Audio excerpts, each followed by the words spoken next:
the beginning, it felt like a compliment. "You're just steady," he said once, smiling in that way that made it sound like admiration, not expectation. "I feel calmer when you're around." I liked that.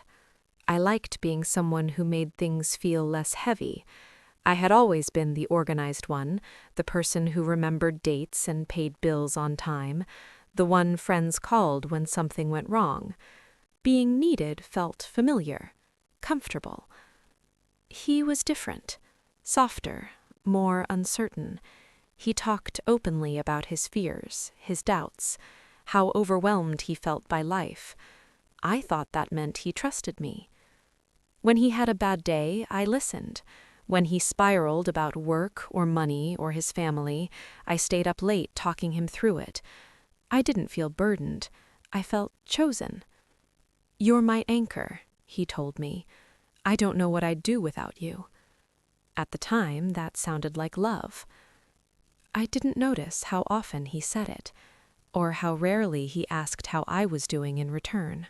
The shift wasn't obvious. It happened quietly, disguised as closeness. If he was stressed, our plans changed. If he was anxious, my needs waited. When something went wrong in his life, it became the main topic of every conversation. I told myself this was normal. Relationships were about supporting each other, right? And he needed more support.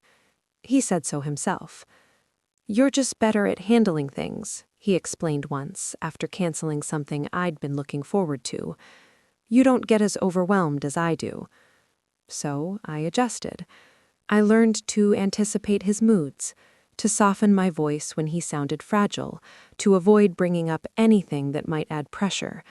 I stopped talking about my own stress unless it felt minor enough to not tip the balance. Sometimes I caught myself thinking, "I'll deal with this later." Later became a habit. When I did try to share something difficult, he listened, but there was always a subtle redirection. "That sounds hard," he'd say. Then almost immediately, "It's been a really rough week for me too." And suddenly I was comforting him again. Eventually, care stopped feeling optional. If I wanted an evening alone, he didn't protest outright.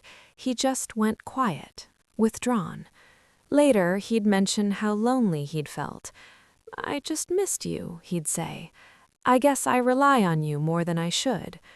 There was always an apology tucked into it, always awareness, which somehow made it harder to say no next time.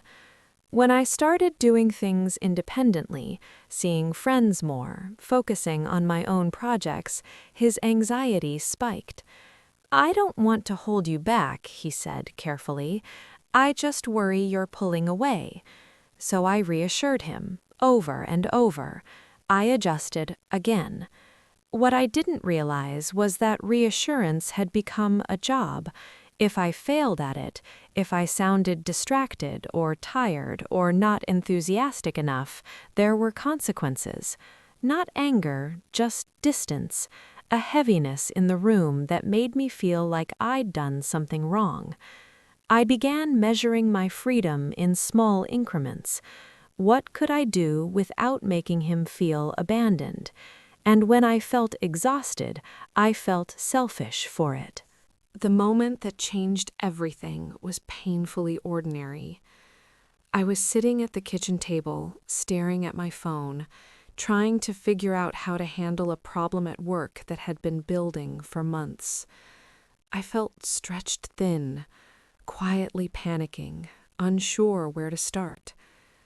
"I don't think I'm okay," I said. Not dramatically, just honestly. He looked up from his laptop, paused. "What do you mean?" I tried to explain the stress, the pressure, how tired I felt. I waited for him to lean in, to ask questions, to do the things I'd done for him countless times. Instead, he frowned slightly. "I wish you'd told me this wasn't a good time. I'm already feeling pretty overwhelmed today." The words landed heavier than I expected.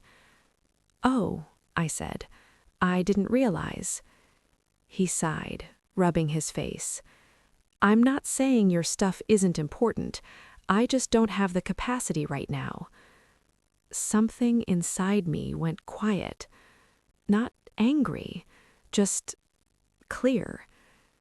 I realized that support only flowed one way, that my strength had never been something he wanted to share, only something he needed to lean on, and that if I ever stopped being strong, there was no space for me here. Leaving didn't feel like relief, it felt like guilt.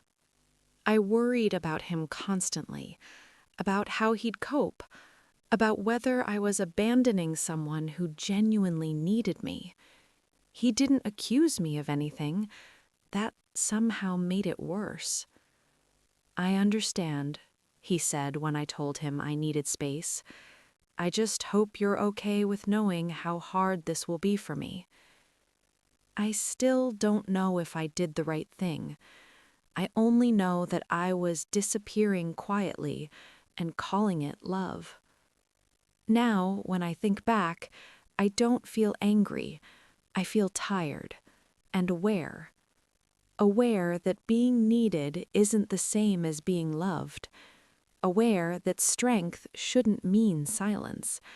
Aware that care without reciprocity eventually becomes a burden. I didn't leave because I stopped caring. I left because I finally noticed there was no room left for me. And even now, part of me wonders if that makes me the selfish one.